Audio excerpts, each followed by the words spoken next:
ये बात है एक छोटे से गांव में रहने वाले मोहनलाल के एक गरीब परिवार की, जिसमें वो 3 लोग थे। मोहनलाल, उसकी पत्नी और उनका बेटा। जब उन्हें सुबह उठकर ये सोचना पड़ता था कि आज वो लोग खाना खा के सोएंगे या फिर भूखे। उनकी हालत इतनी खराब थी कि उन्हें एक टाइम का खाना तक नसीब नहीं होता था। एक बार की बात है, रात के समय बहुत तेज बारिश हो रही थी और मोहनलाल का बेटा भूख के मारे बीमार पड़ गया था और एक चारपाई पर लेटा हुआ था। ए जी, कुछ करिए ना, मुन्ना की तबीयत काफी खराब है।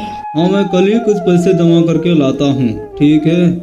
अगले दिन मोहनलाल सुबह की ठीक 6 बजे मछली पकड़ने जा रहा होता है। तभी उसे याद आता है कि उसने मछली पकड़ने की जाल उसके मालिक के घर भूल आया है। धत तेरी की, मैं तो जाल घर ही भूल आया, अब क्या करूँ। एक काम करता हूँ, किसी का फोन लेकर मालिक को फोन कर देता हूँ। ये सोचकर वो नदी की तरफ जाने लगता है। ये है रामलाल के मालिक का घर। बहू जा तो बाबूजी को चाय देकर आ। जी माँ जी। बहू चाय लेकर वहां से जाती है और बाबूजी के पास आती है। बहू चाय देने वाली ही होती है कि उतने में उसकी पाद निकल जाती है। पादने के तुरंत बाद बहू वापस जाने के लिए मुड़ती है। बहू, कुछ काम था या पादने आई थी? उतने में फोन बजता है। मोहनलाल का मालिक फोन उठाता है। हाँ, कौन? जी मैं हूँ, मोहनलाल। हाँ मोहन, क्या हुआ? जी मालिक, वो मैं मछली पकड़ने वाली जाल घर ही भूल आया हूँ, किसी के हाथ भिजवा देते तो भला होता। अरे मूर्ख, जाली कैसे भूल गया? ठीक है, मैं भिजवा देता हूँ किसी के हाथ। अब मैं किसे भेजूं? और मैं खुद भी नहीं जा सकता। तभी बाबूजी घर से बाहर निकलता है।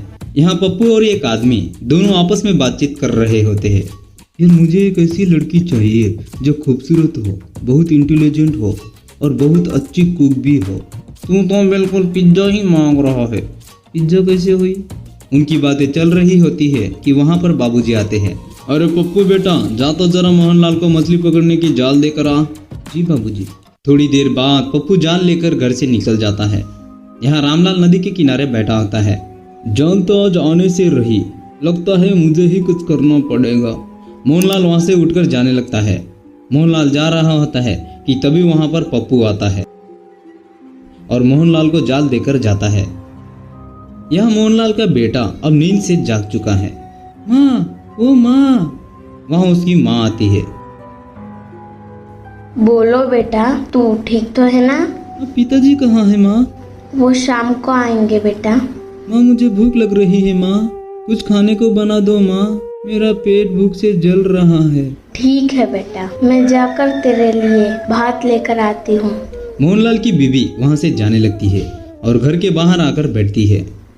हे भगवान, अब मैं अपने मुन्ना के लिए कहाँ से भात लेकर आऊँ? घर में चावल का एक दाना तक नहीं है। इतना कहकर वो कहीं जाने लगती है। यहाँ मोहनलाल के हाथ एक मछली तक नहीं लगी। हे भगवान, मेरी तो किस्मत ही फूटी है।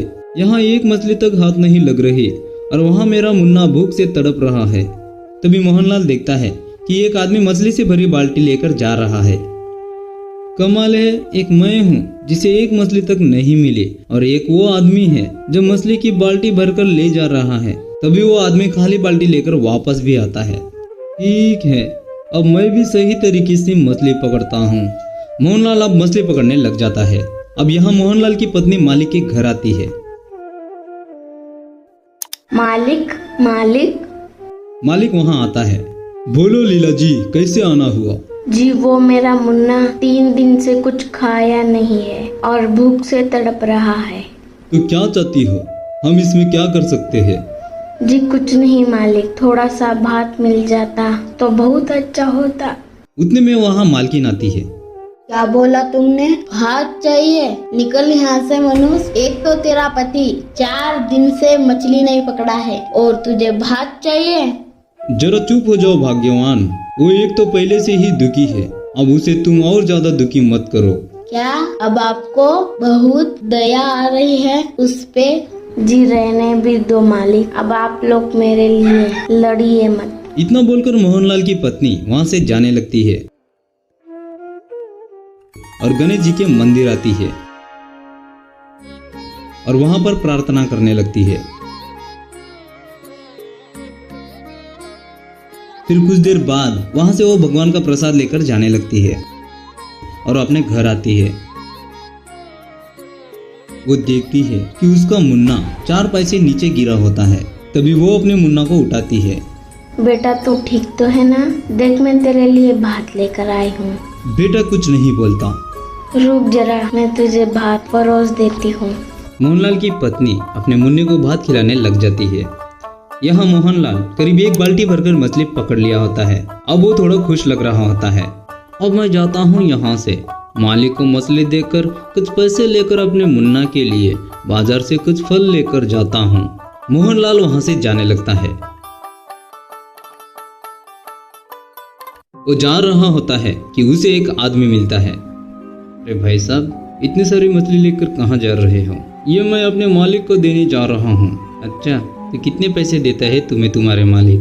कुछ नहीं, बस यही दिन के कुछ 100 रुपए दे देता है। ठीक है, आज से तुम मेरे लिए मछली पकड़ो, इसके मैं तुम्हें दूंगा दिन के 200 रुपए। मोहनलाल कुछ नहीं बोलता। एक काम करो, आज ही तुम ये सारी मछली मुझे दे दो, इसके बदले मैं तुम्हें 300 रुपए दे देता हूँ। इतना सुनकर मोहनलाल उस आदमी को मछली की बाल्टी दे देता है और 300 रुपए लेकर वहाँ से जाने लगता है। बाजार जाकर वो कुछ फल ले लेता है और अपने घर की ओर जाने लगता है। यह मोहनलाल के घर में उसकी पत्नी और उसका मुन्ना उदास होकर मोहनलाल का राह देख रहे होते हैं। उतने में मोहनलाल घर आ जाता है। मोहनलाल के हाथ में फल देखकर मुन्ना खुश हो जाता है। पिताजी, मुझे बहुत भूख लगी है और इस थैली में क्या है? हाँ मुन्ना, ये देख, मैं तेरे लिए कुछ फल लेकर आया हूँ। तभी वो तीनों मिलकर फल खाते हैं। कुछ देर बाद मुन्ना सो जाता है। मोहनलाल और उसकी बीवी चारपाई पर बैठे होते हैं।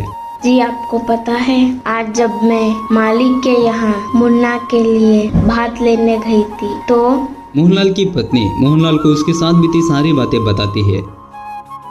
ऐसा कहा मालिक ने? ठीक है, तुम्हें पता है आज मेरे साथ क्या हुआ? मोहनलाल भी उसके साथ बीती सारी बातें बताता है। इसके बाद वो दोनों सो जाते हैं। अगले दिन सुबह मोहनलाल मालिक के पास जाता है।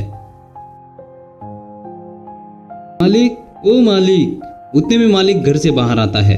अरे मोहन, तुम? और मछली कहाँ है? जी मालिक, मैं वो मछली कहीं और भेज दिया है। क्या?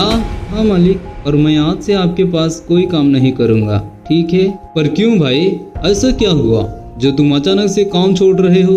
जो मालिक मेरे मुन्ना को पेट भर भात नहीं दे पाता तो मैं उसके लिए इतना कुछ कैसे कर सकता हूँ? इतना बोलकर मोहनलाल वहाँ से जाने लगता है। देखो, आज तुम्हारी वजह से एक इतना ईमानदार कर्मचारी हमें छोड़कर चला गया। जाने भी दो जी, ऐसे भी किसी काम का वो था नहीं। अगर हम लीला को थोड़ा भात दे देते तो हमारा क्या जाता? छोड़िए जी, अब आप जाइए, एक दूसरा नौकर लेकर आइए। अब चलिए जाइए। इतने में मोहनलाल का मालिक नए नौकर को ढूंढने वहाँ से जाने लगता है।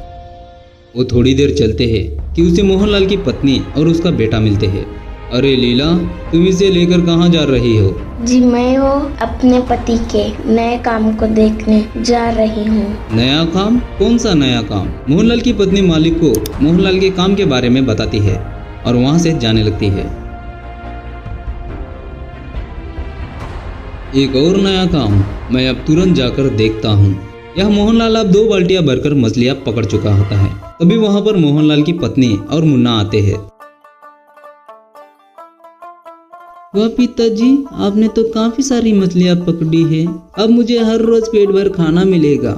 इतना बोलकर मुन्ना नाचने लगता है। तभी उन्हें मालिक चुपके से देख रहा होता है। आखिर कौन है मोहन का नया मालिक? दिखाई क्यों नहीं दे रहा है? तभी वहाँ मोहनलाल का नया मालिक आता है। जी कौन हो आप, और ऐसे छुप कर क्यों देख रहे हो? छिपकर? कौन छिपकर देख रहा है? आप और कौन? जी नहीं। और आप कौन है? यहाँ के तो नहीं लग रहे। हाँ, मैं यहाँ कुछ व्यापार के सिलसिले में आया था। ठीक है, लगता है मुझे अब जाना होगा। इतना बोलकर नया मालिक वहाँ से जाने लगता है।